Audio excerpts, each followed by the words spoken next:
Hello students, अभी हम बात करेंगे इनऑर्गेनिक केमिस्ट्री। इनऑर्गेनिक केमिस्ट्री में हम समझेंगे केमिकल बॉन्ड के बारे में। केमिकल बॉन्ड टू टाइप्स की बॉन्ड होती है। एक होती है स्ट्रॉन्ग बॉन्ड और दूसरी होती है वीक बॉन्ड। पहली होती है स्ट्रॉन्ग बॉन्ड और दूसरी होती है वीक बॉन्ड। स्ट्रॉन्ग बॉन्ड में 4 बॉन्ड है। आयनिक बॉन्ड, जिसे दूसरा नाम है इलेक्ट्रोवैलेंट। आयनिक बॉन्ड या इसे हम इलेक्ट्रोवैलेंट कहेंगे। Covalent bond, coordinate bond and metallic bond. And second weak bond. Weak bond में hydrogen bonding, dipole best forces. Strong bond में जो आयनिक बॉन्ड है, जिसे हम इलेक्ट्रोवैलेंट कहेंगे। आयनिक बॉन्ड आयन के बीच होने वाली बॉन्ड को आयनिक बॉन्ड कहेंगे। आयन के बीच होती है आयनिक बॉन्ड। शेयरिंग करती है, यानी कि दोनों शेयरिंग करेगा तो कोवैलेंट बॉन्ड। कोऑर्डिनेट में एक के पास वैकेंट रहेगी और दूसरे शेयर करेगा तो कोऑर्डिनेट बॉन्ड, मेटालिक बॉन्ड। ठीक है, ये स्ट्रॉन्ग बॉन्ड होते हैं। और हाइड्रोजन बॉन्डिंग जैसे जो ज़्यादा इलेक्ट्रोनेगेटिविटी एलिमेंट है, जैसे फ्लोरीन, ऑक्सीजन, वो सबसे अगर हाइड्रोजन जुड़ा हुआ है तो उसे कहेंगे hydrogen bonding and then dipole best forces. Now will discuss here first coordinate bond and covalent bond. Compare here first covalent bond. Explain here covalent bond. Covalent bond ऐसे समझो, अगर मान लो हम 2 दोस्त हैं, 2 फ्रेंड्स हैं।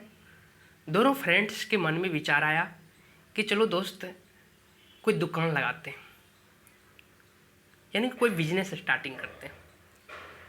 यानी कि बिजनेस स्टार्टिंग करने के लिए कुछ मनी होनी चाहिए।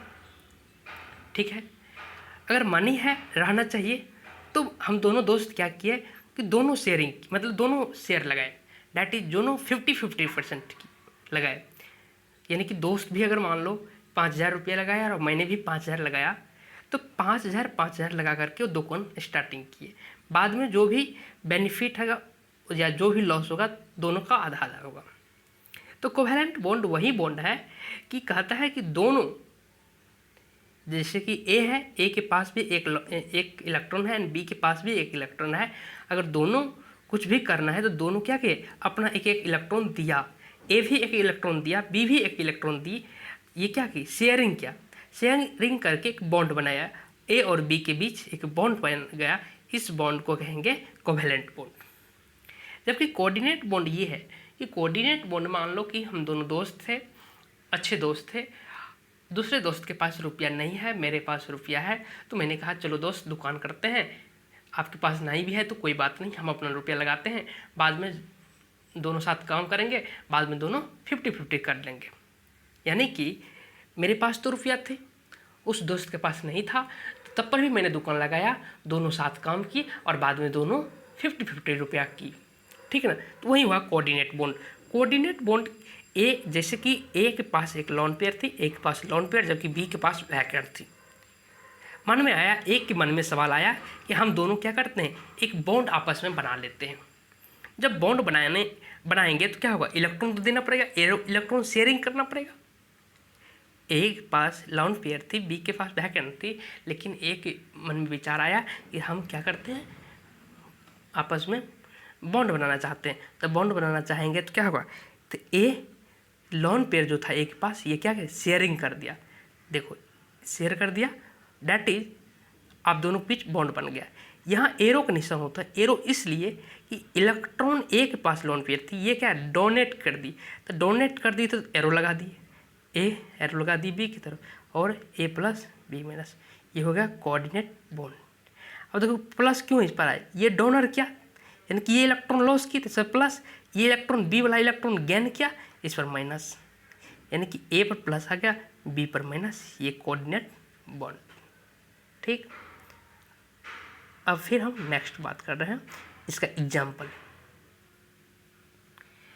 Hair example first we can see NH4 plus.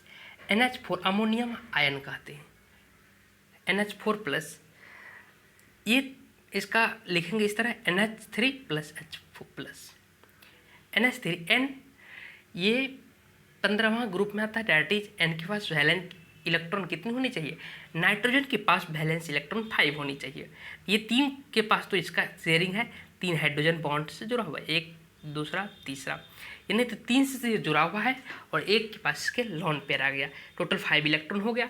यानी कि यहाँ एक इलेक्ट्रॉन बॉन्ड बनाने में गया, यहाँ एक इलेक्ट्रॉन गया, यहाँ एक इलेक्ट्रॉन 3, तो 5, नाइट्रोजन के पास 5 इलेक्ट्रॉन हो गए। ठीक, यहाँ H प्लस एक इलेक्ट्रॉन हाइड्रोजन के पास तो एक इलेक्ट्रॉन रहती हैं, वो भी लॉस हो गई, तो यानी वैकेंट हो गया। अब वैकेंट हो गया, यहाँ क्या करें, इसको तो बॉन्ड बनाना है। जब बॉन्ड बनाना है तो ये इलेक्ट्रॉन क्या कर डोनर करेगी, ये इलेक्ट्रॉन जाएगा जाएगा इसके पास, दैट इज ये इस तरह से बन जाएगा।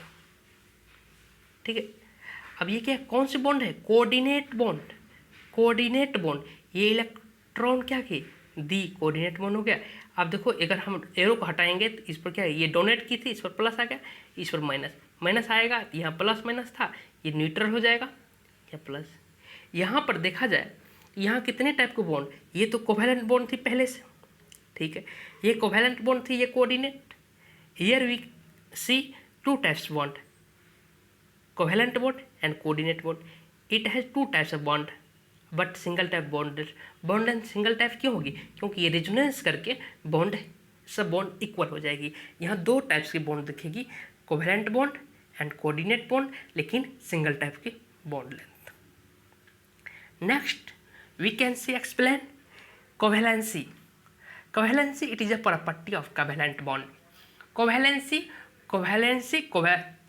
कोवैलेंट बॉन्ड की प्रॉपर्टी है, या कोवैलेंसी कोवैलेंट बॉन्ड की प्रॉपर्टी है। ये किसी भी एटम में कोवैलेंट बॉन्ड की नंबर कितनी है उसी को कोवैलेंसी कहेंगे। देखो ये क्या है कि total number of covalent bond in an atom is equal it's covalency. Total number of covalent bond in an atom is equal it's covalency. Maximum covalency of second period elements can be 4 due to absence of vacant d orbital। Second period की maximum covalency 4 होती है, क्यों, क्योंकि absent of vacant d orbital। सही, ठीक है। Next अब फिर बात कर रहे हैं नेक्स्ट